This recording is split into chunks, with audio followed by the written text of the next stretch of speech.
Hello प्यारे दोस्तों। भाई इस बेसिक ग्रामर के सेशन में स्वागत है। और आज हम जो टोटल ग्रामर हमने पढ़ लिया है दोस्तों, चाहे वो present tense, past tense, future tense और जो जितनी भी क्रियाएं मैंने पढ़ी हैं, डू वर्ब, हैव वर्ब और टू बी वर्ब और साथ ही साथ मॉडल वर्ब, तो इनका जो है एक प्रैक्टिस करते हैं, जो है प्रैक्टिस करके उनको हम अच्छे से समझते हैं कहाँ कैसे यूज होता है। दोस्तों, प्रैक्टिस करना ही सबसे बड़ी बात है। पढ़ना तो सब लोग पढ़ते हैं, लेकिन जो चीज़ें प्रैक्टिस में होती हैं वो परफेक्ट आपको बनाती हैं। तो आइए देखते हैं हम इनको किस प्रकार से, कैसे हमारा टेंस देखिए किस प्रकार के हमारे सेंटेंस में यूज होते हैं, जो हमारे एनडीए, सीडीएस या फिर जो हमारे एयरफोर्स के एग्ज़ाम में पूछे जाते हैं। देखिए, आइए देखते हैं बच्चों। इसीलिए मैंने दिया है टेंस प्रैक्टिस, यानी टेंस का जो हमने पढ़ा है तीनों पार्ट, तीनों टेंस, वो हमने ये उसी का प्रैक्टिस है दोस्तों। देखते हैं ज़रा। देखिए, पहला क्वेश्चन है हमारा, व्हेन बंकेश वेंट आउट।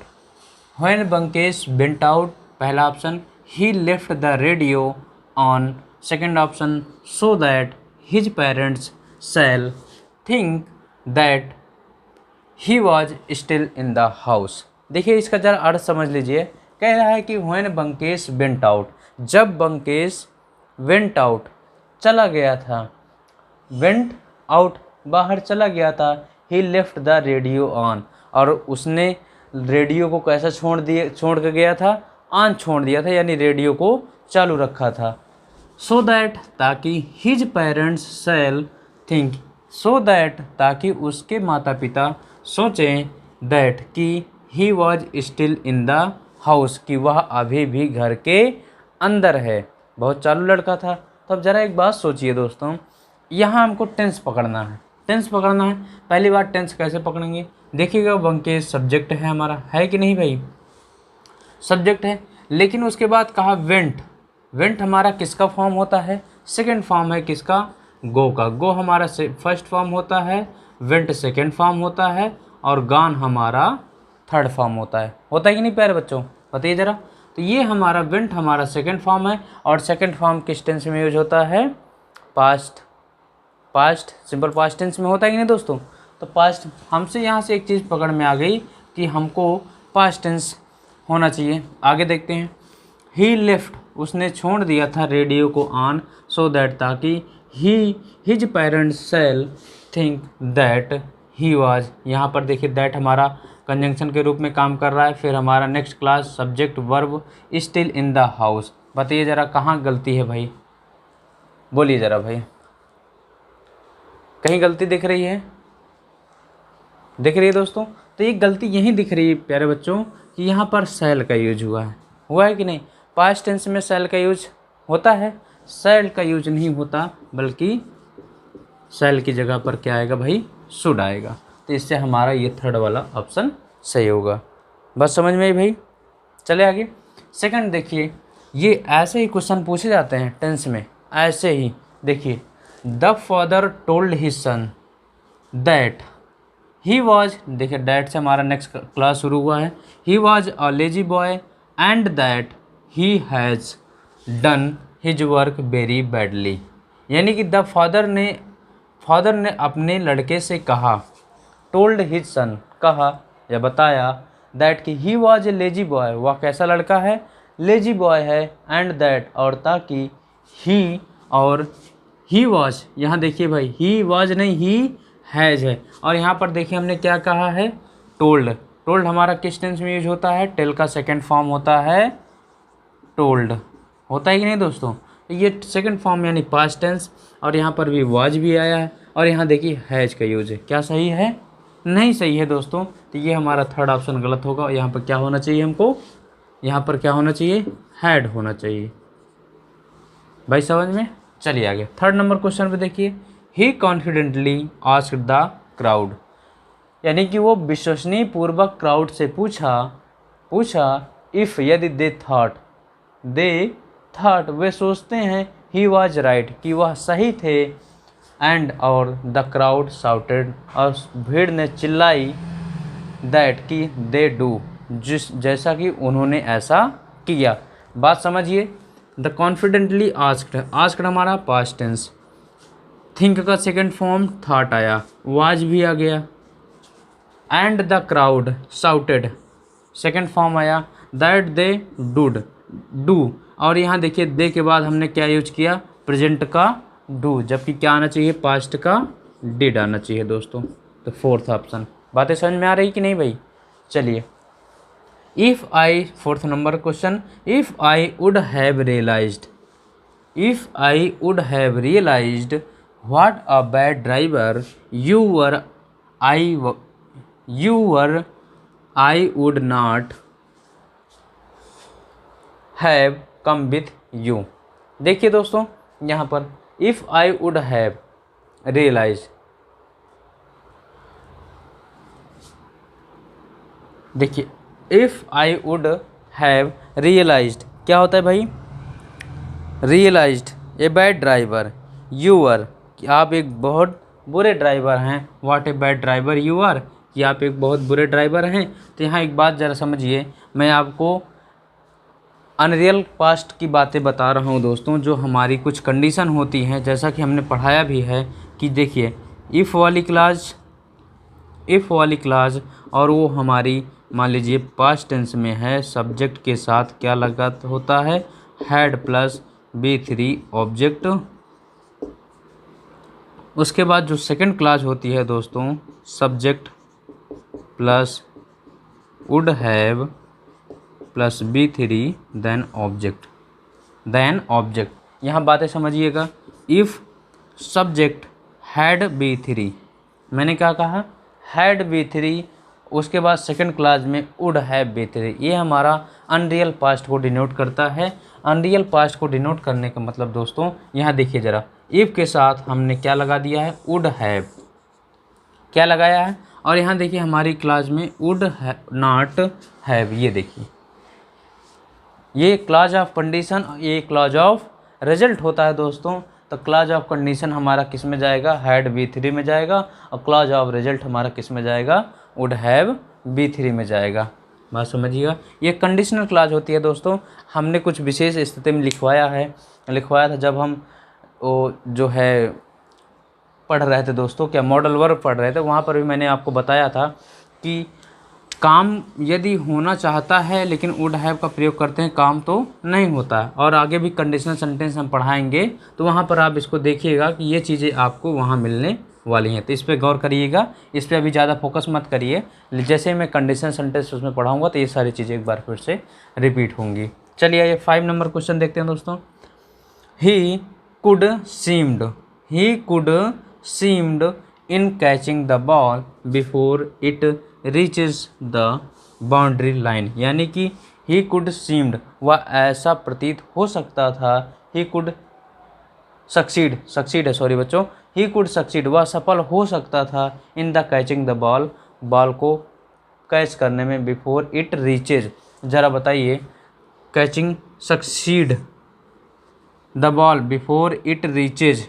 अब यहाँ ज़रा बात समझिएगा दोस्तों, बात समझिएगा भाई, कहाँ गलती हो सकती है, ज़रा एक बार गौर करिए भाई, बताइए भाई ज़रा कहाँ गलती हो सकती है, बोलिए दोस्तों।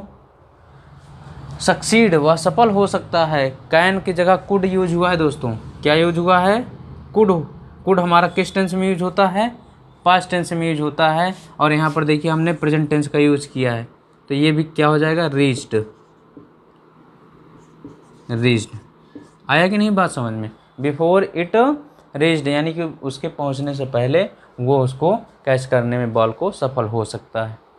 कैन को हमने लिखा है, कैन का यूज, कैन और कुड का यूज मॉडल वर्ब में, तो मॉडल वर्ब में कुड को, कैन का पास्ट टेंस क्या होता है, कुड होता है, ये मैंने आपको बताया। आइए चलते हैं 6 नंबर पर। I along with my friend have been doing it 5 times since yesterday. यहाँ पर मैं और मेरे मित्र के साथ मैंने किया, हैव बीन डूइंग, मैंने किया उसको, इट 5 टाइम्स, कितनी बार, 5 टाइम्स। यहाँ देखिए 5 टाइम का मतलब होता है समय, और टाइम्स का मतलब होता है बार, जैसे कि कई बार, है ना, होता है कि नहीं, मैंने 5 टाइम्स ये काम किया, मैंने 6 टाइम्स प्रैक्टिस की, तो यही होता है 5 टाइम्स। टाइम्स मिस होता है बार, कई बार, तो ये 5 टाइम्स। तो एक बात ध्यान रखिएगा दोस्तों, यहाँ पर देखिए सिंस यस्टरडे भी आया है। बच्चे यहीं भ्रमित होते हैं भाई, बच्चे यहीं भ्रमित होते हैं कि जैसे ही सिंस के साथ लग कर के यस्टरडे आया है तो यस्टरडे देखेंगे तो हमारा टेंस किस में जाएगा, पास्ट टेंस में जाएगा। लेकिन थोड़ा सा यहाँ ध्यान रखिएगा, थोड़ा सा यहाँ ध्यान रखिएगा दोस्तों कि मैंने उसको कितनी बार किया था, 5 टाइम्स के बार किया था। जब ऐसा कुछ क्वेश्चन में आता है सेवरल टाइम्स, 5 टाइम्स, ऐसे कुछ बातें आती हैं तो हमारा जो टेंस होता है वो प्रेजेंट का परफेक्ट होता है, ना कि परफेक्ट कंटिन्यूअस। तो यहाँ पर क्या हो जाएगा दोस्तों, क्या हो जाएगा, I along with my friend have done. क्या हो जाएगा भाई, हैव डन। बात समझ में आई? बोलिए दोस्तों, बात समझ में आया कि नहीं? चले आगे, बताइए दोस्तों। चलिए आइए नेक्स्ट चलते हैं भाई। देखिए प्यारे दोस्तों, नेक्स्ट कह रहा है if only I had been a doctor, if only I had been a doctor I would have served the poor without any fees. कह रहा है यदि केवल मैं डॉक्टर होता तो मैं जो है सेवा करता लोगों की बिना किसी फ़ी के, विदाउट एनी फ़ी। तो यहाँ बताइए भाई क्या गलती है, बताइए ज़रा। तभी मैंने जैसे जस्ट स्ट्रक्चर बनवाया था, बताया था कि इफ़ वाली क्लाज यानी क्लाज ऑफ कंडीशन में हैड प्लस B3 दिखेगा तो क्लाज ऑफ रिजल्ट में आपको वुड हैव प्लस B3 दिखेगा, वुड हैव प्लस B3, है ना दोस्तों। तो देखिए यहाँ पर हैड B3 दिखा, हैड बीन, और क्लाज ऑफ रिजल्ट में देखिए वुड हैव B3 दिख गया कि नहीं आपको, देखा भाई। तो क्लॉज ऑफ कंडीशन यानी कि क्लॉज ऑफ कंडीशन आपका हैड B3 तो clause of result would have B3। Just इसके बाद हम कंडीशन सेंटेंस पढ़ेंगे दोस्तों। देखिए ये हमारा बताइए यहाँ हैड B3 है और यहाँ वुड हैव B3 है, इसलिए हमारा ये सेंटेंस पूरी तरीके से नो एरर है, हमारा सही है। चलिए 8 नंबर क्वेश्चन पे चलते हैं। इफ़ ही स्पोक क्लियरली, यदि वह क्लियरली बोलता था, स्पोक मीन्स क्या होता है, बोलना, यानी स्पीक का सेकंड फॉर्म स्पोक, समझिएगा। स्पीक का सेकंड फॉर्म स्पोक, और सेकंड फॉर्म किस में यूज होता है, किस टेंस में, पास्ट के टेंस में यूज होता है। अब देखिए विल का सेकंड फॉर्म वुड आया यहाँ पर, लेकिन ये वुड क्या है, मॉडल वर्ब है, होती है कि नहीं, सेकंड फॉर्म भी है लेकिन हमारी क्या है, ये मॉडल वर्ब है। तो यहाँ पर देखिए मॉडल वर्ब का देखिए अंडरस्टैंड हमारी फर्स्ट फॉर्म आई है, क्रिया की आई है कि नहीं। आगे देखते हैं द प्रॉब्लम्स, ठीक है कोई दिक्कत नहीं है, आगे चलते हैं। एंड कंजंक्शन लग गया, एंड के बाद देखिए हमारी दूसरी क्रिया आई है जो कि क्या आई है, हेल्प्ड आई है।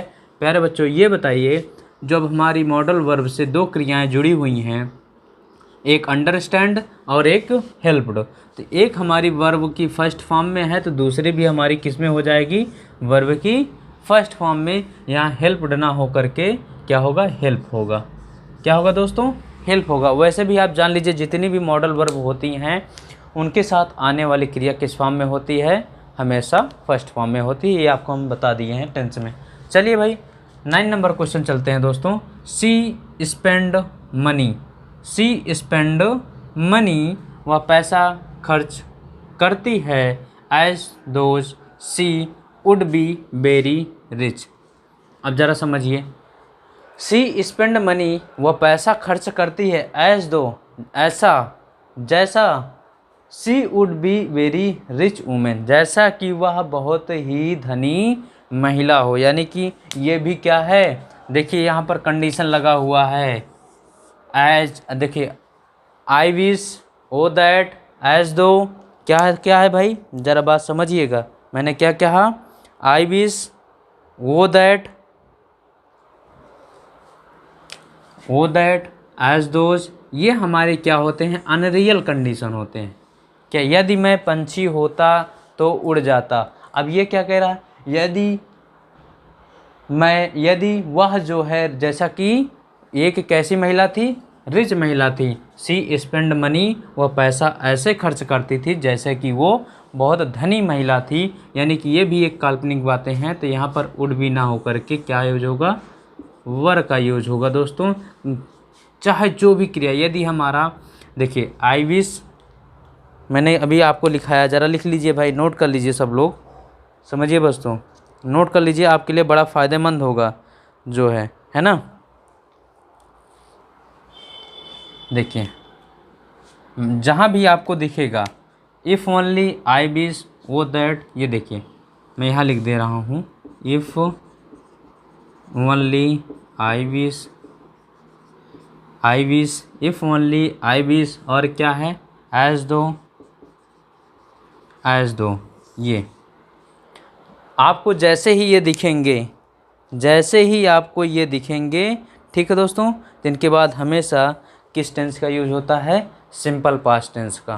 किस टेंस का, सिंपल पास्ट टेंस का, और किया के रूप में हमेशा वर आता है। ठीक है भाई, चलिए। I am trying to finish, मैं प्रयास कर रहा हूँ पूरा करने का, this letter for the last 1 hour, पिछले 1 घंटे से। आई विश, मुझे आशा है, यू वुड गो अवे और stop disturbing me. I wish, मुझे आशा है कि आप यहाँ से जाएंगे, स्टॉप डिस्टर्ब, अब मुझे डिस्टर्ब नहीं करेंगे। ज़रा देखिए भाई, यहाँ बात समझिए, I am trying to finish, मैं प्रयास कर रहा हूँ पूरा करने का, this letter for the last 1 hour. अब यहाँ बात समझिएगा, फॉर द लास्ट 1 आवर, पिछले 1 घंटे से। तो ज़रा एक बात बताइए दोस्तों, सिंस और फॉर का प्रयोग कहाँ किया जाता है, सिंस और फॉर का प्रयोग कहाँ किया जाता है दोस्तों, बताइए ज़रा। सिंस का प्रयोग हम लोग पॉइंट ऑफ टाइम के लिए करते हैं, और फॉर का प्रयोग पीरियड ऑफ टाइम के लिए करते हैं। बात समझ में आई। सिंस का प्रयोग किसके लिए करते हैं, पॉइंट ऑफ टाइम के लिए, निश्चित समय के लिए, और फॉर का प्रयोग अनिश्चित समय के लिए करते हैं। तो यहाँ बताइए ज़रा, फॉर द लास्ट 1 आवर, पिछले 1 घंटे से। अब यहाँ क्या क्लियर है भाई कि कितने घंटे से। यदि मैं कहता कि since last 2 o'clock, since last 2 o'clock, या सिंस 2 o'clock कहता मैं, तो आपको समझ जाना कि 2 बजे से फिक्स हो जाता। जैसे मैं कह दूँ 2 बजे से, तो 2 बजे से टाइम फिक्स हो गया। लेकिन मैं कह दूँ 2 घंटे से, तो अब 2 घंटे से वो टाइम सुबह है, शाम है, कब है, यानी कि 2 घंटा वो फिक्स नहीं है। और वैसे भी आप जान लीजिए, सिंस और फॉर का प्रयोग किस टेंस में देखने को मिलता है, किस टेंस में देखने को मिलता है, परफेक्ट टेंस में देखने को मिलता है दोस्तों। तो यहाँ पर बताइए क्या होगा, यहाँ पर बताइए आई एम ट्राइंग होगा कि बदलेगा भाई, बताइए ज़रा दोस्तों क्या होगा। तो यहाँ पर हो जाएगा have been trying, have been trying. बात समझ में आई। तो आई एम ट्राइंग की जगह हैव बीन ट्राइंग। चलिए दोस्तों नेक्स्ट चलते हैं। Mister Rashid asked the dealer, mister Rashid ने डीलर से पूछा what was the price of that bicycle and whether it is really made in Japan. ठीक है, कह रहे हैं मिस्टर रशीद ने पूछा कि व्हाट वाज द प्राइस। अब यहीं पर आप समझ जाइएगा, देखिए भाई क्या गलती है, यहीं पकड़िए आप लोग, बहुत छोटी सी गलती है, बताइए जल्दी। देखिए दोस्तों, रशीद ने आस्क्ड किया, पास्ट टेंस, वाज आ गया पास्ट टेंस। ठीक है दोस्तों, आइए दैट लगा करके बाइसाइकिल एंड वेदर, इट के बाद देखिए हमारा यहाँ पर क्या यूज किया गया है, इज का यूज किया गया है, जबकि हमारी सारी क्लास किस में है, पास्ट टेंस में है। तो ये भी क्या हो जाएगा, वाज। बात समझ में ही। चलें आगे भाई, चलिए आगे। 12 number question, he ought not have, he ought not have done such a filthy things. अब यहाँ बात समझिए दोस्तों, आपको हम पढ़ाए हैं, आर्ट टू पढ़ाया कि नहीं दोस्तों, आर्ट टू मॉडल और में चले जाइए। आर्ट के बाद, आर्ट के साथ हमेशा प्रीपोजिशन टू आता है, आर्ट टू हमेशा यूज होता है दोस्तों। तो यहाँ पर क्या हो जाएगा, बताइए ज़रा। नॉट यूज हुआ है, कैसे यूज होगा, बोलिए दोस्तों, बताइए ज़रा। तो नॉट के बाद टू लगाएं कि नॉट के पहले टू लगाएं दोस्तों, बताइए भाई। आर्ट नॉट टू होगा कि आर्ट टू नॉट होगा, यही कन्फ्यूज़न होता है बहुत ज़्यादा। तो एक बात ध्यान रखिएगा कि आर्ट के बाद यदि निगेटिव होता है तो नॉट आता है, और टू उसके बाद आता है, यानी नॉट के बाद टू आएगा, हैव से पहले टू आएगा। नॉट के बाद टू और हैव से पहले टू। तो यहाँ पर ought not to have done such a filthy things no it. बात समझ में आई? चलिए भाई चलते हैं, थोड़ा सा इसको हम डिस्क्राइब करते हैं। ज़रा यहाँ समझिएगा दोस्तों, मैं आपको थोड़ा सा यहाँ बताने वाला हूँ, बात समझिए। मैंने कहा कि ही आर्ट नॉट टू, है ना भाई। चलिए ज़रा मैं आपको देता हूँ, ही ऑट कम हियर। बताइए, अब मैं कह दूँ he ought to come here, तो क्या सही है भाई? बताइए ज़रा क्या सही है दोस्तों, दोनों में बताइए सेंटेंस में, बोलिए ज़रा भाई।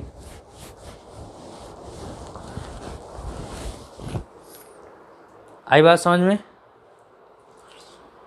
क्या सही है यहाँ, ये वाला कि ये वाला? ये वाला सही है कि ये वाला? बताइए। तो ये नहीं सही है दोस्तों, आठ हमेशा अपने साथ टू लेता है, इसीलिए ये क्या होगा, आठ टू। बात समझ में है? चलिए जैसे मैं कह दूँ दूसरा sentence,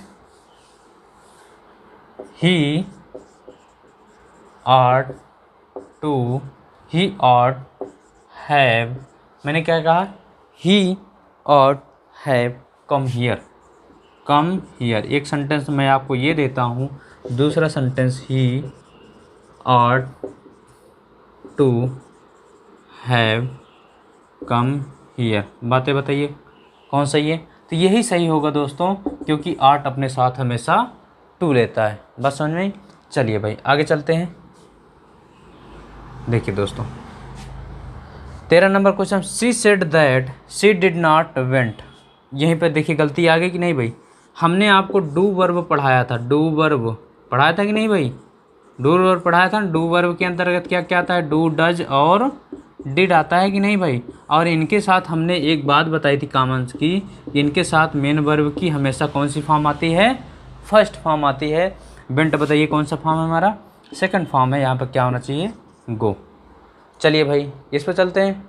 B could not know why was she so gloomy and angry with herself. यहाँ ज़रा देखिए, ही कुड नॉट नो, वह नहीं जान सकती थी, वाई क्यों, वह जो है बहुत ज़्यादा निराश और नाराज़ थी स्वयं से। तो ज़रा बातें बताइए भाई। यहाँ पर देखिए वी कुड नॉट नो, ये हमारी एक क्लास है। दूसरी क्लास यहाँ देखिए वाई वाज, हम आपको एक बात पढ़ाए हैं, बताइए। देखिए कहीं इंट्रोगेटिव का साइन आया है, नहीं आया है दोस्तों। जब इंट्रोगेटिव का साइन नहीं आया है तो हमारा सेंटेंस कैसा है, सिंपल सेंटेंस है। और सिंपल सेंटेंस बनाने के लिए हमको सब्जेक्ट को इसके पहले, देखिए यदि मैं आपको बताऊं इंट्रोगेटिव वर्ड आपने पढ़ा होगा, उसके बाद यदि हम हेल्पिंग वर्ब रखते हैं तब सब्जेक्ट रखते हैं, तो ये हमारा जो स्ट्रक्चर बन रहा है किस रूप का बन रहा है, इंट्रोगेटिव का बन रहा है कि नहीं बताइए, WH वर्ड का बन रहा है ना। तो ये देखिए जब हमारा कहीं जो है इंट्रोगेटिव का चिन्ह आया नहीं है दोस्तों, तो बताइए मार्क आया नहीं है, तो हम कैसे मान लें कि हमारा ये इंट्रोगेटिव सेंटेंस है। तो इंट्रोगेटिव सेंटेंस नहीं है तो हम क्या करेंगे भाई, इस सब्जेक्ट को हम इसके पहले रख दें, ये हमारा कंजंक्शन का काम करेगा। और सब्जेक्ट यानी कि सी को यहाँ रखेंगे, उसके बाद वाज का प्रयोग कर देंगे। बात क्लियर हुई? बात समझ में आई? तो देख लीजिए कैसे कैसे सेंटेंस का यूज हो रहा है। ऐसे ही क्वेश्चन आपके NDA, CDS और एयरफोर्स में पूछे जाते हैं प्यारे मित्रों। ठीक है भाई, चलते हैं आगे। आइए देखिए प्यारे दोस्तों, कुछ आपके ऑब्जेक्टिव टाइप्स में, यानी कि जो fill in the blanks type के आपके कैसे सेंटेंस, आपके कैसे टेंस में यूज़ किए जाते हैं, ये देखिए ज़रा। मैं कह रहा हूँ दोस्तों आप हमारे साथ जुड़े रहिए। वादा करता हूँ मैं इतनी प्रैक्टिस टेंस का, मॉडल वर्ब का और जितने भी noun, pronoun, adjective, parts of speech, इतनी मैं प्रैक्टिस करा दूंगा दोस्तों कि एक एक चीज़ें आपको रट जाएंगी। ज़रा देखिए भाई समझिए। यहाँ पर मैंने कहा हर, पहला क्वेश्चन है यहाँ पर देखिए, ये पहला question, her mother told him that the, देखिए हर मदर सब्जेक्ट हो गया, टोल्ड हमारी क्रिया हो गई, ऑब्जेक्ट हो गया। नेक्स्ट क्लास दैट कंजंक्शन से जुड़ी हुई है, द सन कि सूरज, नेक्स्ट क्लास शुरू है भाई, सन हमारा सब्जेक्ट है। अब सूरज के बारे में बताया है in the east dot dot, क्या हो सकता है सूरज? ऑप्शन है rose, is rising, will rise, rises, have risen. 4-5 option आपको दिए गए हैं। जिन 5 ऑप्शनों में बताइए क्या हो सकता है। सोचिए ज़रा 1 मिनट के लिए कि her mother told him that, उसकी माँ ने उससे बताया था कि the sun in the east, क्या होता है भाई? सूर्य रोज निकलता था, निकल रहा है। रोज मिस निकलता था, राइज का सेकंड फॉर्म है रोज, निकलता था। इज राइजिंग मिस निकल रहा है। विल राइज मिस निकलेगा, राइजेस मिस निकलता है, और हैव राइजन मिस निकल चुका है। बताइए ज़रा, ईस्ट में क्या होता है भाई? सूर्य हमारा निकलता है। ये हमारी यूनिवर्सल ट्रुथ है, सार्वभौमिक सत्य है, जिसका सेंटेंस हमेशा जो है सिंपल इंडेफिनिट टेंस या प्रेजेंट टेंस होता है। बात समझ में? सेकंड देखिए, आई आस्क्ड बबीता, मैंने बबीता से पूछा, इफ़ सावित्री, यदि सावित्री ऑलरेडी बीन मैरिड, कि सावित्री जो है ऑलरेडी मैरिड हो चुकी है। ज़रा बताइए, एक बात यहाँ पकड़िए, आस्क्ड यहाँ पास्ट टेंस, कोई बात नहीं, हमको पास्ट में ढूंढना है। इफ़ सावित्री ऑलरेडी बीन, यहाँ पर ज़रा देखिए, बीन मैरिड, 2 बातें लिखी हुई हैं। पहली बात आप समझ लीजिए, पकड़ने की कोशिश करिए। हमने बताया है कि बीन वर्ड किसके साथ लग करके आता है? हैज़ बीन, हैव बीन, आता है कि नहीं? तो यहाँ पर देखिए, और उसके साथ देखिए B3 भी लगा हुआ है, लगा है कि नहीं? तो इससे आपको एक चीज़ मिलना चाहिए कि हमको इससे एक परफेक्ट टेंस की शुरुआत हो रही है। यहाँ से हमको पता चलना चाहिए कि थर्ड फॉर्म किस में आता है, जो है परफेक्ट टेंस में आता है। ज़रा सोचिए क्या हो सकता है? Has, Savitri has already been married, या Savitri have already been. Have इसलिए नहीं होगा क्योंकि सावित्री हमारा सिंगुलर सब्जेक्ट है, इसलिए हैव की तो कोई बात ही नहीं है। बोलिए भाई, बताइए। और हैज़ हमारा ये किस टेंस का है? प्रेजेंट टेंस का है, जबकि यहाँ बातें किसकी हो रही हैं? पास्ट टेंस की हो रही हैं, तो ये भी नहीं होगा। होगा कि नहीं? बस आगे देखिए, वुड हैव बीन मैरिड, ज़रा ये बताइए, या फिर विल हैव बीन मैरिड। सोचिए ज़रा भाई क्या हो सकता है, बताइए भाई ज़रा। ये होगा, या फिर अभी एक ऑप्शन ये है हैड, ये भी है। सोचिए ज़रा भाई, वुड हैव बीन मैरिड, बोलिए ज़रा, क्या ये पॉसिबल है? वुड हैव बीन हम कहाँ यूज़ करते हैं? हम आपको बता चुके हैं कि हम कंडीशनल वाली क्लास में यूज़ करते हैं। यदि हमारा इफ़ लग करके क्लास हैड प्लस B3 आता है, तो सेकंड क्लास में हम क्लास ऑफ रिजल्ट में हम वुड हैव प्लस B3 का यूज़ करते हैं। बस समझ में आई?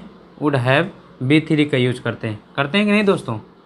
तो यहाँ पर देखिए ज़रा, तो यहाँ पर हमारा ये भी नहीं होगा, ये भी नहीं होगा, ये होगा हमारा हैड बीन मैरिड, हैड के साथ बीन मैरिड। बस समझ में?